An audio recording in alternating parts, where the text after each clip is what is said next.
High, welcome to my channel Riaz lifestyle. তো তোমরা সবাই কেমন আছো বলো? আশা করি ভালোই আছো, আমিও ভালো আছি।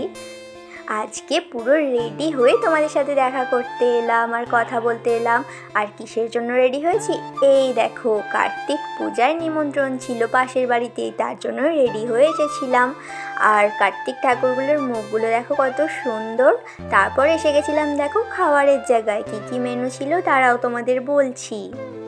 প্লেন ভাত ছিল, তার সাথে ছিল একটা শাকের তরকারি, আর ছিল ফুলকপি দিয়ে আলু দিয়ে চিংড়ি মাছ দিয়ে একটা তরকারি।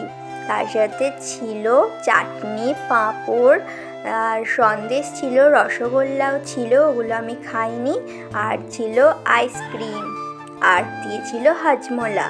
তো এই নিয়ে আমি বাড়ি চলে এসেছিলাম। আর দেখো, আমি আইসক্রিম খেতে যাচ্ছি আর আমার সাথে কারা খাবে বলে আসছে। ছোটো চুন্নু আর বড় চুন্নু এসে গেছে। আমি বাড়ি চলে এলাম ঘরে, তাও দেখছি ওরা চলে এসেছে। এই দেখো, ওরা তো হজমলা খায়, তার জন্য আওয়াজ শুনতে পেয়ে চলে এসেছে। আবার আইসক্রিম যেমনি মুখ দিয়েছে ঠান্ডা অমনি সরে গেছে, কিন্তু লোভও সামলাতে পারছে না।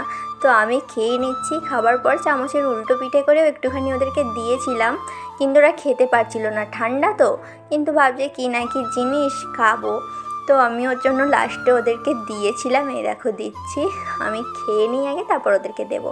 এই দেখো দিয়েছি। ছোটো চুন্নু খাচ্ছে, কিন্তু বড় চুন্নু তো মুখ দেয়নি, ও একটু ঠান্ডায় ভয় পায়। ছোটো চুন্নু যা হোক করে একটুখানি খেয়েছে, তারপর আর খেতে পারেনি। তো তোমাদের আজকে আমার এই কার্তিক পুজোর মিনি ব্লগ কেমন লাগলো অবশ্যই জানিও। ভালো লাগলে অবশ্যই লাইক, কমেন্ট, শেয়ার আর সাবস্ক্রাইব করে পাশে থেকো।